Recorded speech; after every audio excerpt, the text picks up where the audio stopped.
ایک شخص عمیر یا بلال نے رسول اللہ صلی اللہ علیہ وسلم سے پڑی ہوئی چیز کے بارے میں دریافت کیا۔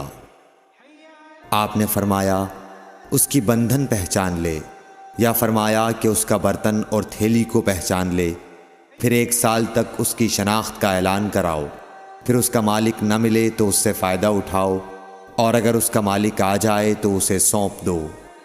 اس نے پوچھا کہ اچھا گمشدہ اونٹ کے بارے میں کیا حکم ہے؟ آپ کو اس قدر غصہ آ گیا کہ رخسار مبارک سرخ ہو گئے، یا راوی نے یہ کہا کہ آپ کا چہرہ سرخ ہو گیا۔ یہ سن کر آپ صلی اللہ علیہ وسلم نے فرمایا، تجھے اونٹ سے کیا واسطہ؟ اس کے ساتھ خود اس کی مشک ہے اور اس کے پاؤں کے سم ہیں، وہ خود پانی پر پہنچے گا اور خود پی لے گا اور خود درخت پر چرے گا، لہٰذا اسے چھوڑ دو یہاں تک کہ اس کا مالک مل جائے۔ اس نے کہا کہ اچھا گمشدہ بکری کے بارے میں کیا ارشاد ہے؟ آپ نے فرمایا وہ تیری ہے یا تیرے بھائی کی، ورنہ بھیڑیے کی غذا ہے۔ صحیح بخاری حدیث نمبر 91۔ رسول اللہ صلی اللہ علیہ وسلم سے کچھ باتیں دریافت کی گئیں کہ آپ کو برا معلوم ہوا، اور جب اس قسم کے سوالات کی آپ صلی اللہ علیہ وسلم پر بہت زیادتی کی گئی تو آپ کو غصہ آ گیا۔ پھر آپ نے لوگوں سے فرمایا، اچھا اب مجھ سے جو چاہو پوچھو۔ تو ایک شخص نے دریافت کیا کہ میرا باپ کون ہے؟ آپ نے فرمایا، تیرا باپ حذافہ ہے۔ پھر دوسرا آدمی کھڑا ہوا اور اس نے پوچھا کہ یا رسول اللہ میرا باپ کون ہے؟ آپ نے فرمایا کہ تیرا باپ سالم شیبہ کا آزاد کردہ غلام ہے۔ آخر حضرت عمر رضی اللہ تعالی عنہ نے آپ کے چہرہ مبارک کا حال دیکھا تو عرض کیا، یا رسول اللہ ہم ان باتوں کے دریافت کرنے سے جو آپ کو ناگوار ہوں اللہ تعالی سے توبہ کرتے ہیں۔ صحیح بخاری حدیث نمبر 92۔ ایک دن رسول اللہ صلی اللہ علیہ وسلم گھر سے نکلے تو عبداللہ بن حذافہ کھڑے ہو کر پوچھنے لگے کہ حضور میرا باپ کون ہے؟ آپ نے فرمایا حذافہ۔ پھر آپ نے بار بار فرمایا کہ مجھ سے پوچھو۔ تو حضرت عمر رضی اللہ عنہ نے 2 زانو ہو کر عرض کیا کہ ہم اللہ کے رب ہونے پر، اسلام کے دین ہونے اور محمد صلی اللہ علیہ وسلم کے نبی ہونے پر راضی ہیں، اور یہ جملہ 3 مرتبہ دہرایا۔ پھر یہ سن کر رسول اللہ صلی اللہ علیہ وسلم خاموش ہو گئے۔ صحیح بخاری حدیث نمبر 93۔ نبی اکرم صلی اللہ علیہ وآلہ وسلم جب سلام کرتے تو 3 بار سلام کرتے، اور جب کوئی کلمہ ارشاد فرماتے تو اسے 3 بار دہراتے، یہاں تک کہ خوب سمجھ لیا جاتا۔ صحیح بخاری حدیث نمبر 94۔ رسول اللہ صلی اللہ علیہ وسلم جب کوئی کلمہ ارشاد فرماتے تو اسے 3 بار لوٹاتے، یہاں تک کہ خوب سمجھ لیا جاتا، اور جب کچھ لوگوں کے پاس آپ تشریف لاتے اور انہیں سلام کرتے تو 3 بار سلام کرتے۔ صحیح بخاری حدیث نمبر 95۔ عبداللہ بن عمر رضی اللہ عنہ کہتے ہیں کہ ایک سفر میں رسول اللہ صلی اللہ علیہ وسلم ہم سے پیچھے رہ گئے، پھر آپ ہمارے قریب پہنچے تو عصر کی نماز کا وقت ہو چکا تھا یا تنگ ہو گیا تھا، اور ہم وضو کر رہے تھے۔ ہم اپنے پیروں پر پانی کا ہاتھ پھیرنے لگے تو آپ نے بلند آواز سے فرمایا کہ آگ کے عذاب سے ان ایڑیوں کی جو خشک رہ جائیں خرابی ہے۔ یہ 2 مرتبہ فرمایا یا 3 مرتبہ۔ صحیح بخاری حدیث نمبر 96۔ رسول اللہ صلی اللہ علیہ وسلم نے فرمایا کہ 3 شخص ہیں جن کے لیے دگنا اجر ہے۔ ایک وہ جو اہل کتاب سے ہو اور اپنے نبی پر اور محمد صلی اللہ علیہ وسلم پر ایمان لائے۔ دوسرے وہ غلام جو اپنے آقا اور اللہ دونوں کا حق ادا کرے۔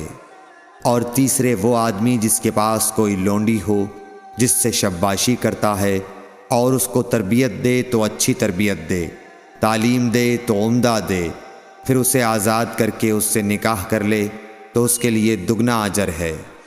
صحیح بخاری حدیث نمبر 97۔ نبی صلی اللہ علیہ وسلم ایک مرتبہ عید کے موقع پر مردوں کی صفوں میں سے نکلے اور آپ کے ساتھ بلال رضی اللہ تعالی عنہ تھے۔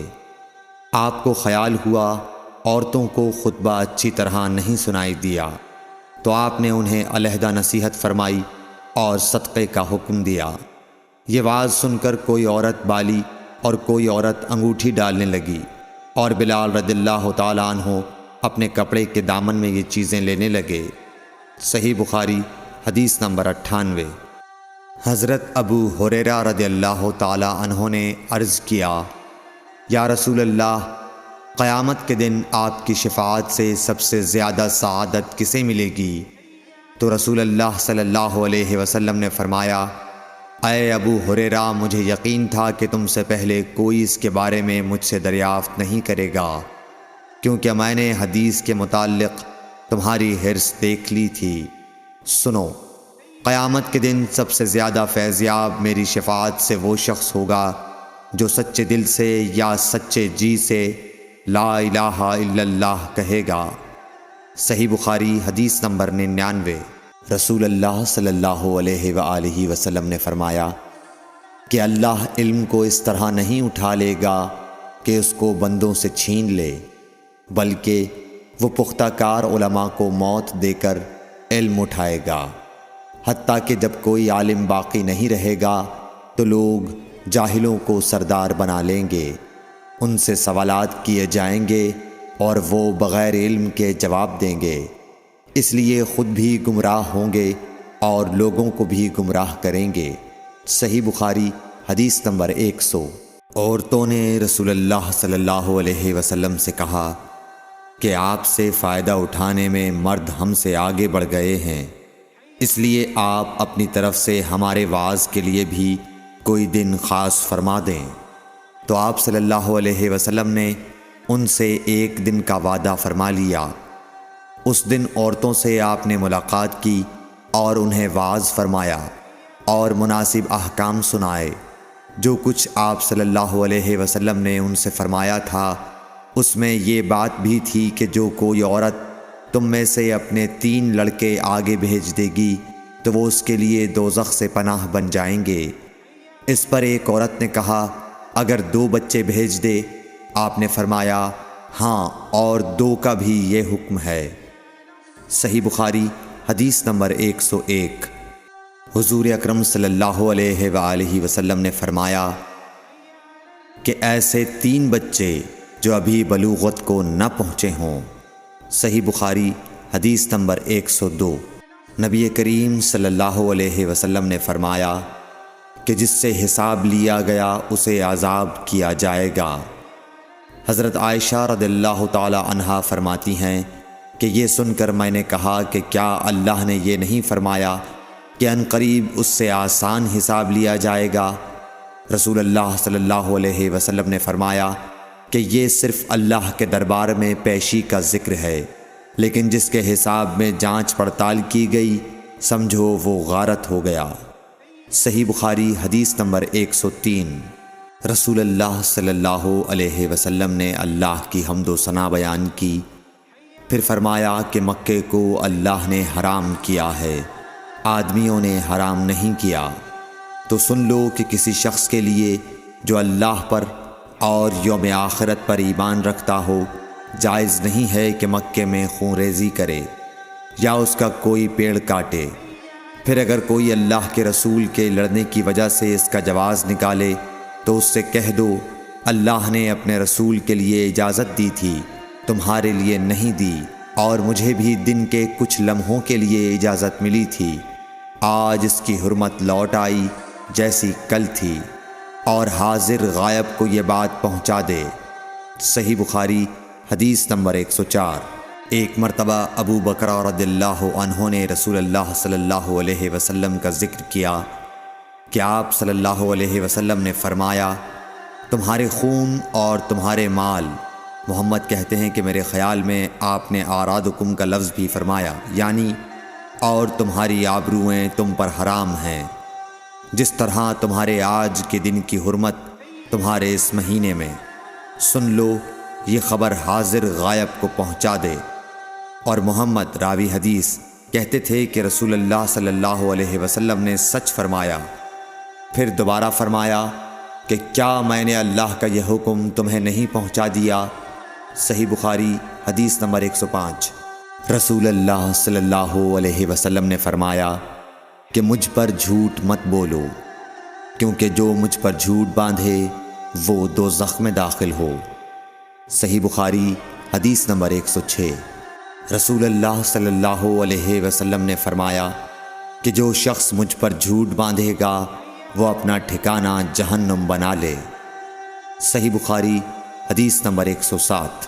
نبی اکرم صلی اللہ علیہ وسلم نے فرمایا کہ جو شخص مجھ پر جان بوجھ کر جھوٹ باندھے تو وہ اپنا ٹھکانہ جہنم میں بنا لے۔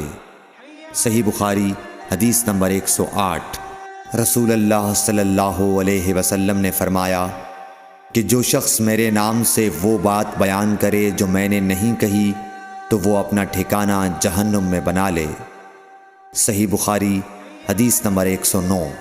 رسول اللہ صلی اللہ علیہ وسلم کا فرمان ہے کہ اپنی اولاد کا میرے نام کے اوپر نام رکھو مگر میری کنیت اختیار نہ کرو، اور جس شخص نے مجھے خواب میں دیکھا تو بلا شبہ اس نے مجھے دیکھا، کیونکہ شیطان میری صورت میں نہیں آ سکتا، اور جو شخص مجھ پر جان بوجھ کر جھوٹ بولے وہ دوزخ میں اپنا ٹھکانہ تلاش کرے۔